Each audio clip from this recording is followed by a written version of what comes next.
당연한 것 아니라 은혜였소.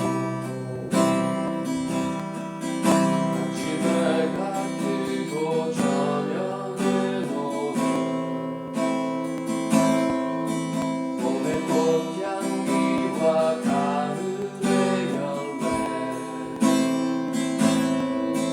변하는 계절의 모든 순간이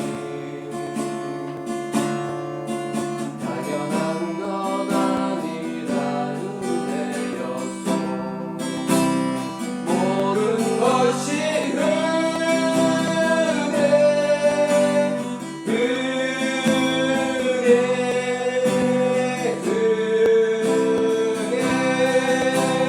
한없는 은혜.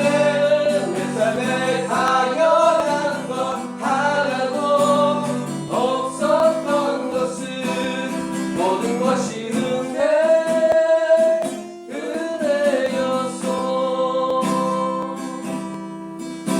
내가 이 땅에 태어나 사는 것 어린아이 시절까지 끝까지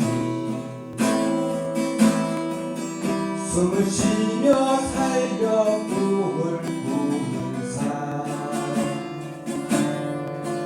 당연한 것 아니라 은혜였소. 내가 하나님의 자녀로 살며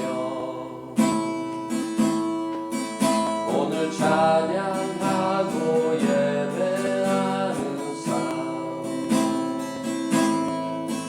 복음을 전할 수 있는 축복이 당연한 것 아니라 은혜였소. 모든 것이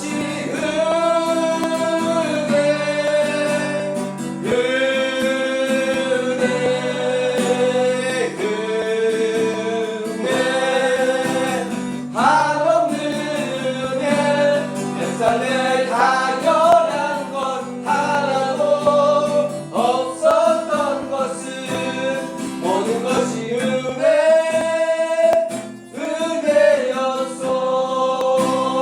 모든 것이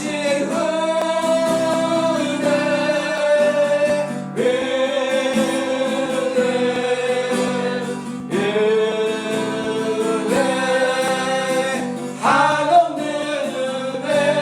내 삶에 당연한 것 하나도 없었던 것은 모든 것이 은혜였소.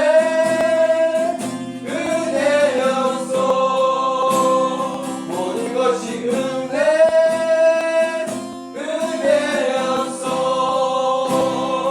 모든 것이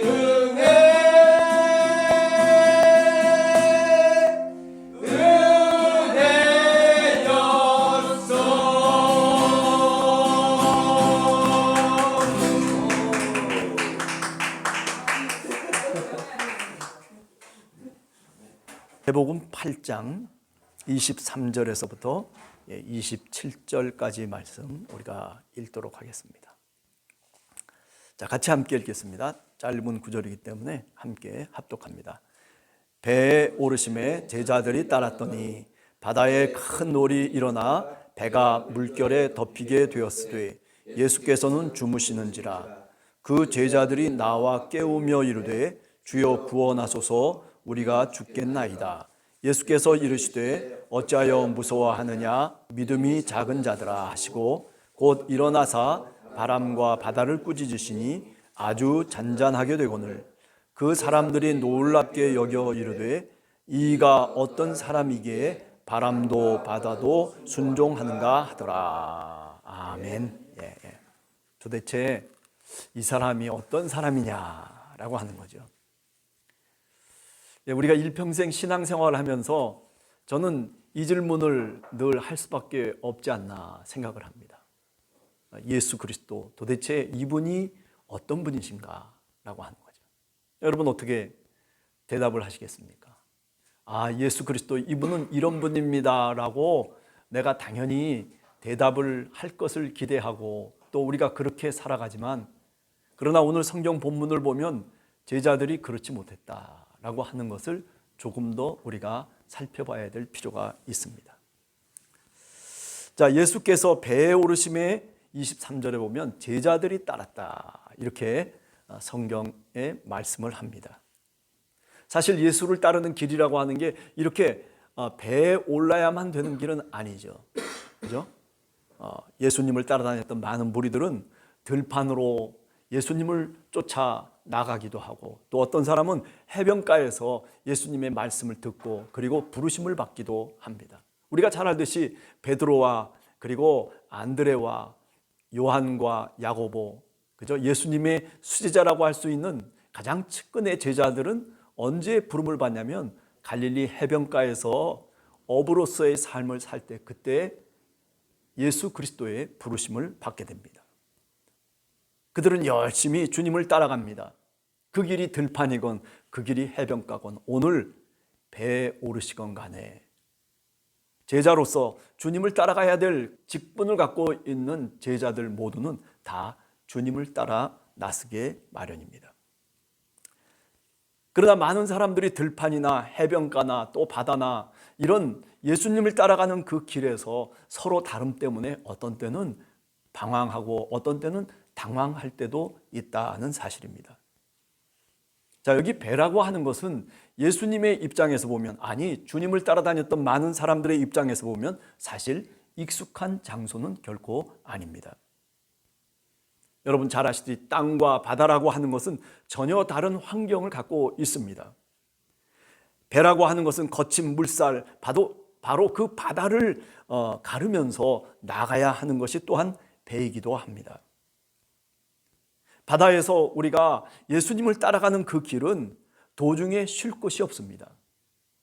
배에 타고 있다라고 하는 것, 그리고 우리가 함께 저 목적지를 향해서 가야 한다라고 하는 그런 분명한 목적을 갖고, 그리고 끊임없이 노를 젓든지 아니면 돛을 날리든지, 그래서 그 목적지까지 가지 않으면 쉴 곳이 없는 곳이 바로 바다입니다. 들판이나 또는 해변가에서는 얼마든지 지치고 그리고 어려우면 쉴 수도 있을 겁니다. 이 장변에서 바다라고 하는 것은 쉴 곳이 없는 장소를 우리들에게 의미하고 있는 겁니다. 거친 풍랑이 부닥쳐 와도 내가 피할 수 있는 장소가 없습니다.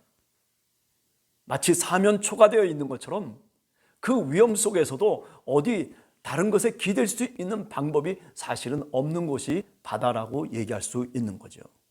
큰 파도가 덮쳐오면 피할 길이 전혀 없는 곳, 그것이 바로 바다고, 예수 그리스도의 제자들 한 사람 한 사람이 그 배 위에 탑승하고 그리고 예수님을 따라 나선 겁니다. 자, 그런데 따라 나설 때는 기쁜 마음으로 따라 나설 것입니다. 오늘 또 저 목적지, 예수님을 따라서 가는 그 목적지에 가면 뭔가 기대다 할 수 있는 그런 기대감과 소망을 갖고, 그리고 어쩌면 배에 탔을 수도 있죠. 그러나 여러분 생각해 보면 오늘 성경 말씀에 보면 배에 오르고 그리고 제자들이 그 예수님을 따랐는데, 문제는 뭐냐면 23절에 보면 바다에 큰 놀이 일어났다, 그렇게 이야기하고 있습니다. 생각지 못한 일이, 위기가 부닥쳐 오기 시작한 겁니다. 내가 의도한 것도 아니고, 그리고 내가 그것을 계획한 것도 분명히 아님에도 불구하고, 그런데 내가 지금 바다 가운데 있는 겁니다. 바다에 흔들리는 그 풍랑 속에, 한 척의 배 속에 자신들이 자신의 목숨을 맡기고 무서움 속에 빠져들기 시작할 것이다 라고 말씀드릴 수가 있습니다. 제자들이 주님을 따라가는 제자도라고 하는 것은 이렇게 어떤 때는 어려움이 있고 위기가 있기 마련입니다. 주님이 배에 올라탔기 때문에 제자들도 따라서 올라탔을 뿐입니다. 주님이 가자고 해서 그래서 그곳으로 갔을 뿐입니다. 예수 그리스도를 따라가는 제자들의 길이라고 하는 것은 바로 그와 같습니다. 많은 사람들이 교회에서 제자 교육을 받는다, 그래서 뭐 서초동의 사랑의 교회 옛날에 그저 옥하는 목사님이 제자 교육을 잘 시켜가지고 교회가 그렇게 부흥했다라고들 얘기들을 하고 뭐 이런저런 제자들에 대한 얘기들이 상당히 많습니다. 그저 그 제자는 예수님이 가시는 그 길을 따라 나서는 사람이에요. 어떤 위험이 있든지 어떤 어려움이 있든지 또는 어떤 기쁨과 그리고 즐거움이 있든지 그것 상관하지 아니하고 그 환경 조건 때문이 아니라 예수 그리스도를 바라보면서 예수님을 쫓아가는 사람들이다라고 하는 것이죠. 따라서 제자도의 본질이라고 하는 것은 다른 것이 아닙니다. 예수님을 믿고 그리고 예수님을 따르는 겁니다. 풍랑이 일어날 것을 미리 겁내고 예수님이 가시는 길에서 돌이키는 사람들이 제자가 아니라 그것이 어찌됐든 그것보다 더 중요한 것은 뭐냐면 예수님을 믿고 따라가는 것. 그것이 바로 제자들의 본질적인 사명입니다. 자, 그런데 오늘 우리 시대 속에서 제자라고 얘기하는 많은 사람들이 과연 그렇게 살아가고 있느냐 하면은 참 안타깝게도 그렇지 못한 경우들이 많다라고 하는 겁니다. 제자 교육을 받고 우리 스스로도 어쩌면 내가 주님의 제자라고 그렇게 생각하는 사람들도 있을지 모르지만은 그러나 우리는 가만히 생각을 해보면 제자로서의 길을 그 사명을 잘 감당하지 못하는 연약한 사람들이다 라고 그렇게 오늘 또 자인해 봅니다. 그런데 놀라운 것은 예수님을 따라다녔던 제자들도 우리와 별반 다르지 않은 사람들이었다는 그 사실에 사실은 마음의 위로를 받는 겁니다. 우리보다 훨씬 뛰어나가지고 능력이 있고 그리고 우리보다 담대하고 우리보다 뭔가 능력이 있어서 그래서 당당하게 이 엄청난 파고를 헤쳐나갈 수 있는 그런 잠재력이 있는 사람들, 그 사람들만이 제자라 이렇게 이야기한다면 그렇다면 우리는 얼마나 초라한 모습으로 오늘 또 주님을 따라가겠습니까? 그런데 오늘 성경을 보면 예수님을 따라다녔던 제자들도 우리와 같았다라고 하는 것이 마음의 위로가 되는 거죠. 남이 잘 안 되는 걸 보면서 위로받는다는 게 참 어떻게 보면 한심하기도 하지만은 그러나 생각해 보면 오늘 성경이 우리들에게 얘기하려고 하는 것은 우리들도 주님의 제자라고 하는 것을 한 번 더 깊이 자인해 보라는 것입니다. 내가 마치 예수님을 따라다니는 제자로서의 자격이 없는 것처럼 내 스스로 그렇게 나를 생각할지라도 내가 왜 이런 것 때문에 초조해하고 내가 왜 이런 것 때문에 마음 아파하고 내가 왜 이런 위기 속에서 내가 이렇게 허우적거리고 있는가? 나는 주님의 제자가 될 수가 없어. 이렇게 자기 스스로 반문하는 그런 사람이 아니라 오늘 이 본문을 통해서 우리가 다시 깨닫게 되는 것은 그래도 나는 주님의 제자라고 하는 겁니다. 오늘 주님의 제자들의 모습을 보시기 바랍니다. 배가 물결이 덮이게 되었으되 예수님은 주무시는지라 그 제자들이 깨우며 이르되 주여 구원하소서 우리가 죽겠나이다. 죽겠습니다. 우리가. 예수님의 제자들은 주님을 찾고 있습니다. 주님이 도대체 어디 계시는 걸까? 뭐 크지도 않은 배인데도 불구하고 그런데 이 이야기는 뭘 우리들에게 의미하는 겁니까? 제자들의 마음속에 사실은 예수 그리스도가 없었다는 겁니다. 아니 주님을 쫓아간다고 주님이 배에 탔기 때문에 그래서 같이 배에 탔다고 그렇게 우리 스스로 생각할런지는 모르지만 그러나 주님의 생각과 내 생각이 달랐다는 것을 의미하는 겁니다. 뭐 기껏해야 얼마나 큰 배겠습니까? 뭐 우리 교회보다 큰 배겠습니까? 그분이 어디서 무엇을 하고 있는지 왜 모르겠습니까? 그런데 왜 성경은 이렇게 제자들이 주님이 어디 있는지를 몰라가지고 이렇게 허우적거리고 있고 당황해하고 있는지 그것을 우리들에게 사실은 설명하기를 원하는 겁니다. 마음속에 주님을 갖고 있지 않다는 거예요. 위기 속에서 주님을 생각할 겨를이 없어요. 아니 큰 위기와 파도 속에서 주님이 어디 계신지조차도 사실은 눈만 돌리면 주님이 어디 있는지 알 수 있음에도 불구하고 그런데도 허우적거리면서 이렇게 아우성을 치고 있는 모습입니다. 오늘 우리가 예수 그리스도를 믿는다라고 얘기하면서도 우리 한 사람 한 사람이 어쩌면 이런 모습 속에서 나를 볼 때가 많습니다. 제자들의 모습 속에서 바로 우리 자신을 보게 됩니다. 얼마나 초라한 모습인지, 얼마나 정말 두려움 속에서 떨고 있는 믿음 없는 사람들의 모습인지. 그래서 오늘 성경을 통해서 보면 예수님께서 제자들에게 뭐라고 말씀합니까? 믿음이 작은 자들아, 이렇게 얘기합니다.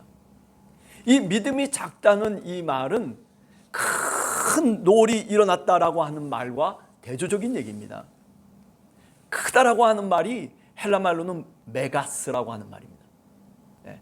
여러분들 잘 아는 것처럼 메가 폭탄, 메가 크다라고 하는 그런 뜻이에요. big 또는 great. 이제 그런 뜻 또는 굉장히 많다라고 하는 그런 뜻입니다.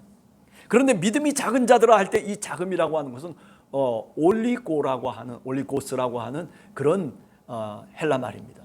이거는 뭐냐면 아주 작은 것을 의미해요. small, little, 아주 적고 작고 형편없는 것을 얘기하는 거죠. 예수 그리스도를 쫓았던 이 예수님의 제자들은 믿음이 작은 자들이었어요. 큰 놀이 일어나고 큰 파도가 배에 덮쳐올 때 그들은 믿음이 작았기 때문에 결국 그것을 감당할 수가 없었던 거예요. 그러면 오늘 성경이 우리들에게 얘기하려고 하는 게 뭡니까? 그죠? 믿음이 큰 자가 되어야 된다라고 하는 겁니다. 그럼 믿음이 큰 자라고 하는 게 어떤 것일까요? 무슨 기도를 열심히 해가지고 그래서 담대함이 생기고 두려움 없이 저 파도를 이겨나갈 수 있는 능력이 있는 사람이 믿음이 큰 사람이냐. 근데 저는 오늘 성경 말씀을 이렇게 읽어보면서 도대체 어떤 사람이 믿음이 큰 사람일까? 라고 얘기할 때 오늘 예수 그리스도를 다시 한번 보게 됩니다. 제자들은 난리가 났음에도 불구하고 배가 출렁거리고 파도가 배에 밀려 들어오고 그리고 당황해서 어찌할 바를 모르면서 죽게 됐다고 얘기하는 그 속에 누구 혼자만, 어떤 사람 혼자만 편안한 삶을 살고 있습니까? 어떤 사람이 잠을 콜콜 자고 있습니까? 오늘 성경 말씀을 통해서 보면 바로 우리 주님이십니다. 하나님이 이 모든 일들을 이끌어 가실 것을 알아요. 내가 하나님의 뜻대로 저 목적지를 향해서 지금 출발했기 때문에 하나님이 내 삶을 붙잡으시고 하나님이 내 환경을 지배하실 것이라고 하는 그런 마음을 갖고 있는 겁니다. 제자들은 그저 어찌할 바를 몰라서 당황하고 있는 그 순간에도 주님은 편안한 마음으로 저 배 저쪽에서 주무시고 계시는 모습, 저는 그거를 그림으로 그리면 기가 막힐 거라는 생각이 듭니다. 누가 믿음이 큰 자인가? 예수님의 자세와 태도, 삶의 그 자세를 한번 가만히 생각을 해보면 믿음이 크다는 게 뭔지를 우리는 비로소 깨닫게 됩니다. 그것은 뭐냐면 하나님에 대한 절대적인 믿음입니다. 들판에 있는 백합화를 보아라. 왜 근심하느냐? 저 하늘을 나는 새들을 보아라. 왜 근심하느냐? 하나님이 우리 삶을 인도해 가시고 내 삶의 중요한 순간순간마다 하나님이 나와 함께 동행하시고 있다라고 하는 것을 왜 느끼지 못하면서 살아가냐라고 하는 그런 반문이기도 한 것입니다. 믿음이 큰 자, 어떤 자일까? 바로 오늘 예수 그리스도. 그렇습니다. 우리들도 이 땅에 살아가면서 이렇게 좀 남들이 당황하고 남들이 아우성을 쳐도 좀 뭔가 느긋하게 하나님을 기다리며 하나님의 뜻을 가슴속에 품고 살아갈 수 있는 사람이 사실은 오늘 또 필요한 겁니다. 예수 그리스도를 믿는다는 게 도대체 어떤 점에서 다를 수가 있을까요? 똑같죠. 그렇죠. 그러나 똑같고 또 뭔가 차이가 없다 손 치더라도 그래도 분명한 차이가 있어야 되는 것이 있는데 그것은 뭐냐면 바로 그리스도의 마음을 갖고 살아가는 겁니다. 남들은 발버둥을 치고 있음에도 불구하고 그런데 나는 믿는 마음이 있는 거예요. 하나님께 내 마음을 기대고 살아갈 수 있는 그런 믿음이 내 안에 있는 것. 그게 누굽니까? 그게 바로 예수님의 제자인 것이죠. 그렇습니다. 바다가 평온할 때는 누구나 다 주님을 따르겠다라고 그렇게 호언장담을 할 수도 있을 것입니다. 그러나 지진이나 폭풍이 일어날 때에 제자들은 자신의 모습을 바꾸기 시작합니다. 어려움이 생기면 예수 그리스도를 믿는다라고 그렇게 평시에는 이야기하고 그렇게 고백하고 그렇게 살았던 사람도 어려움이 부닥치고 위기가 부닥치고 시험이 부닥쳐 오면 이제 자신의 얼굴을 바꾸기 시작하고 자신의 마음을 바꾸기 시작하는 겁니다. 오늘 이 제자들의 모습을 통해서 우리는 바로 그런 모습을 다시 한번 깨닫게 되는 것이죠. 그런데 오늘 성경 말씀을 한 번 더 깊이 읽어보면 이런 위기 속에서도 정말 다행인 것이 있습니다. 그것은 뭐냐면 이 배에 예수 그리스도께서 함께 하신다는 사실입니다. 이 인생의 배에 험한 풍파가 일어나고 그리고 큰 노을이 부닥쳐 오는 이 인생의 배에 예수 그리스도가 함께 동행하고 있다는 겁니다. 그것이 사실은 제자들에게는 가장 큰 힘이고 그것이 제자들에게는 가장 큰 행복일 수 있다는 사실을 우리가 잊어서는 안 된다는 것이죠. 성경을 읽을 때마다 우리 마음속에 다시 한번 깨닫게 되는 것은 그래요. 우리가 인생을 살아가면서 이 인생의 배를 노져가면서 그러면서 내 옆에, 내 뒤에, 내 앞에 주님이 계시다는 사실. 우리가 그것을 결단코 잊어서는 안 됩니다. 내 인생의 배, 내 이 인생을 살아가는 여정의 배 속에 하나님이 함께하고 계시다라고 하는 것. 아니요, 여기서 제자들을 우리가 뭐라고 얘기하겠습니까? 우리들과 같이 힘들 때 그저 예수님을 찾을 수밖에 없는 것이 제자들이고 오늘 우리들입니다. 그렇다고 해서 주님이 뭐라고 말씀하십니까? 그저 단순하게 믿음이 적은 자들아. 믿음이 적은 자들아. 네, 그죠? 믿음이 적은 자들아. 누가 뭐라고 얘기합니까? 아니, 바다를 꾸짖는 예수님의 모습은 있어도 제자들을 향해서 꾸짖는 예수님의 모습은 이 장면 속에 찾을 수가 없어요. 예수님은 그런 분이에요. 우리가 믿는 하나님은 바로 그런 모습으로 우리들에게 다가오시는 분이에요. 저는 이 모습 속에 뭘 발견하냐면 창세기에서 아담과 하와가 뱀의 유혹에 넘어갔을 때를 한 번 더 생각해 봅니다. 뱀의 유혹에 넘어갔어요. 아담과 하와가 뱀의 유혹에 넘어가 버리고 말았어요. 이제 에덴 동산에서 쫓겨나야 되는 그런 정말 위기의 상황 속에서 그렇잖아요. 그런데 하나님께서 뭐라고 아담과 하와에게 묻습니까? 누가 이렇게 했느냐? 너희 놈! 하고 우리를 지목해서 손가락질하고 그리고 우리를 향해서 정죄하시는 하나님이 아니잖아요. 결국 누구에게 얘기를 합니까? 뱀에게 돌리게 되는 거죠. 저 하와가 그랬어요. 또 물어봅니다. 하와는 또 뱀에게 얘기를 합니다. 하나님은 그것을 그대로 허락하십니다. 아니, 용인하십니다. 왜 그렇겠습니까? 우리가 바로 그런 존재라고 하는 것입니다. 우리는 늘 뭔가 핑계를 대고 뭔가 다른 어떤 위기를 수습하기 위해서 다른 것들을 잡으려고 할 때가 사실은 많이 있는 것이 우리 사람들의 모습입니다. 오늘 이 제자들 그래요, 믿음이 없다고 할지라도 그러나 그것을 꾸짖지 아니하시고 바다를 꾸짖으셨다라고 얘기합니까? 26절에 보면 곧 일어나서 바람과 바다를 꾸짖으셨다. 그래서 아주 잔잔하게 됐다라고 그렇게 말씀하고 있는 것. 네. 할렐루야. 우리를 꾸짖는 것이 아니라 우리 믿음 없는 우리 자신을 주님께서 뭐라고 말씀하시는 것이 아니라 왜 믿음이 없도록 만드는 바로 그 바람과 바다를 꾸짖고 그 조건을 꾸짖고 있는 겁니다. 저는 이런 말씀을 읽을 때마다 내 마음속에 얼마나 큰 위로가 되는지 몰라요. 제자들과 내가 다름이 없는데 정말 믿음이 연약한 작은 자인데 조금만 내 환경이 바뀌고 내 조건이 바뀌어도 내 스스로 근심하고 그리고 얼마나 신경질적인 반응을 내가 일으키고 있는데도 불구하고 그런데 주님이 그 조건을 잠잠케 하신다는 겁니다. 그 환경을 주님께서 꾸짖으신다는 겁니다. 그리고 그 문제를 해결해 주시는 하나님의 사랑, 주님의 사랑, 오늘 여기서 다시 한번 우리가 경험하게 되는 겁니다.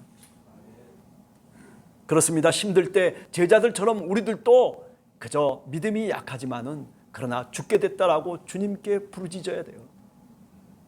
아니, 주님이 어디 계시냐고, 내가 지금까지 내 마음속에 주님을 모시고 살지는 못했지만은 그러나 다시 한번 이제 그 위기 속에서 주님을 모시고 살 수 있는 기회를 우리는 찾아야 됩니다. 주님 어디 계십니까? 주님을 찾아야 돼요. 성경의 말씀 속에서 우리들에게 가르치고자 원하는 게 뭐겠어요? 믿음이 없다 손치더라도 이런 위기 속에, 이런 어려움 속에 주님을 찾으라는 겁니다. 하나님이 뭐라고 말씀하지 않으신다는 거예요. 주님을 찾으라고 하는 거예요. 주님이 누구인지를 벌써 깨달았더라면 이 사람이 도대체 누구냐? 그 배 타고 있던 사람들이 다 깜짝 놀라면서 이분이 도대체 누구냐? 도대체 예수 그리스도가 누구이십니까? 제자들도 몰랐고, 그리고 그 배 타고 있던 다른 사람들도 그가 누구인지를 제대로 인식하지를 못했어요. 그러나 오늘 성경에 있는 말씀은 우리들에게 무엇을 말하고 있는 겁니까? 예수 그리스도가 누구인지를 알아야 된다는 거예요. 마태복음 6장 16절에 나온 것처럼 베드로가 주는 그리스도시요 살아계신 하나님의 아들이십니다. 그죠?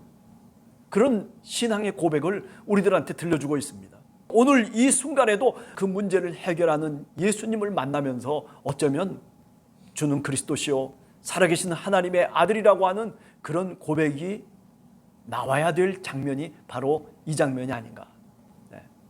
그런데도 불구하고 지금 이 그림은 어디서 끝나냐면 어떤 사람이냐, 이 사람이 도대체 누구냐라고 하는 그 질문에 대해서 이제 9장, 10장, 11장을 넘어가면서 그 질문에 답을 하고 있는 겁니다. 누가? 성경이 답을 하고 있는 거예요. 16장에 이르러서는 이제 결정적으로 바로 그분이 하나님의 아들이시고 그분이 그리스도 메시아이시고 그분이 우리와 늘 동행하시며 그리고 우리의 삶 속에 그분이 함께 하시는 분이라고 하는 것을 제일 마지막에 세상 끝날까지 너희와 함께 있겠다라고 말씀하시는 이 마태복음의 답변이 저 맨 끝장에 사실은 나와 있는 겁니다. 오늘 우리 함께하는 교회 성도들 한 사람 한 사람 이 성경 말씀을 다시 이 사순절에 읽어보면서 도대체 예수 그리스도는 나와 어떤 관련이 있는 분인지, 도대체 내가 예수 그리스도를 어떻게 내가 맞이하고 그리고 어떻게 불러야 되는지, 우리가 이 성경 본문을 다시 한번 묵상하면서 그러면서 우리가 한 주간도 답을 찾아가는, 아니 그 답에 의해서 나도 이렇게 살아가야 되겠다라고 하는 그런 마음의 결정을 내리는 그런 여러분과 제가 되기를 간절히 주님의 이름으로 축원합니다. 기도하겠습니다.